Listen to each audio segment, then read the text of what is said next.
ஓம்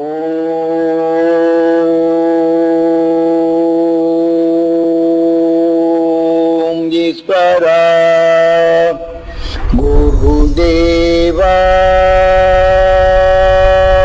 இந்த ஒளிநிலை பெற்ற அந்த நினைவு நாள் என்று, ஏனென்றால் நாம் கூட்டு தியானத்திலிருந்து அவருடைய தந்தை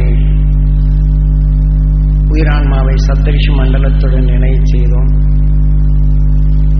அந்த உடலில் பெற்ற நஞ்சுகள் அனைத்தும் கரைந்து விட்டது. துருவ நட்சத்திரத்தின் ஈர்ப்பு வட்டத்தில் 6வது அறிவு 7வது நிலை என்று நிலைகள் வாழ்ந்து வருகின்றார். இதுதான் நினைவு நாளாக இருந்து இன்றும் அவர் பேரருளாக இருத்தல் வேண்டும். எங்கள் குடும்பத்தில் இருளை அகற்றிடும் அருசக்தி பரவுதல் வேண்டும். ஏனென்றால் ஒளியின் சரீரமானதால் சப்தரிஷி மண்டலங்களின் துருவ நட்சத்திரத்தின் பேரரும் எங்கள் குடும்பங்களில் படர்தல் வேண்டும். எங்களில் அறியாத தீய வினைகள் நீங்கிடல் வேண்டும். ஆக குடும்பத்தில் பற்றும் பாசமும் வளர்த்திட வேண்டும்.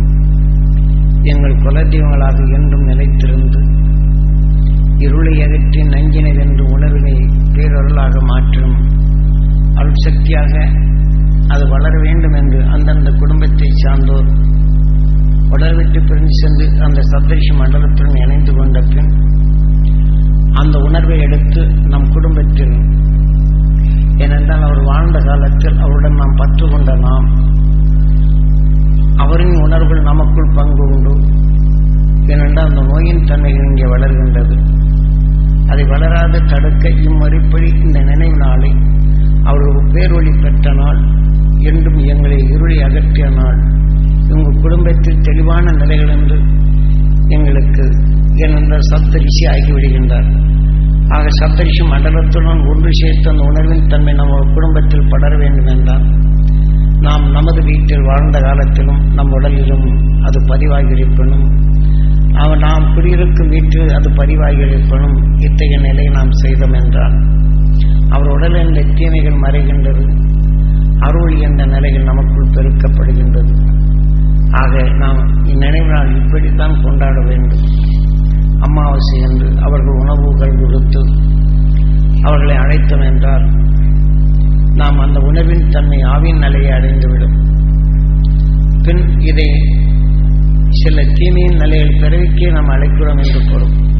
ஆகவே நாம் அந்த சப்தரிஷி மண்டலத்தில் நினைத்து பேரொளி என்ற உணர்வை ஆக்கிய பின் அந்த அருளி என்ற நிலையில் நம் வீட்டிலே இருளை அகற்றிட வேண்டும் என்ற உணர்வில்தான் நாம் வாழ்தல் வேண்டும். அதனால்தான் நினைவு நாள் என்றுமே அவர் என்றும் ஏகாந்த நிலையில் கொண்டு 10வது நிலை அடைந்த அந்த அருணர்கள் நமது குடும்பத்தில் இருளை அகற்றி அனைவரும் தெளிந்த மனம் கொண்டு வாழ்ந்திடும் அந்த அருள் சக்தி எங்களில் என்றும் பரப்புதல் வேண்டும்.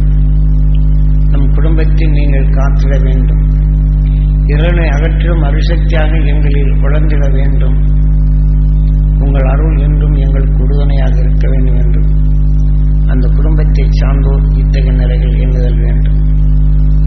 ஆகவே நாம் இத்தகைய எண்ணினால் அவர் உடல் இருந்த காலத்தில் நாம் கேட்டிருந்த நோயின் தன்மையை மாற்ற முடிகின்றது.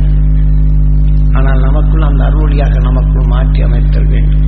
நமது குரு காட்டிய அறுவழியில் நாம் இவ்வாறு நம்ம மூதாதைகளை பிறவில்லா நிலைகளை அடைய செய்வோம், பேரின்பம் பெறச் செய்வோம் என்று பிரார்த்தித்து இதை நிறைவு செய்வோம்.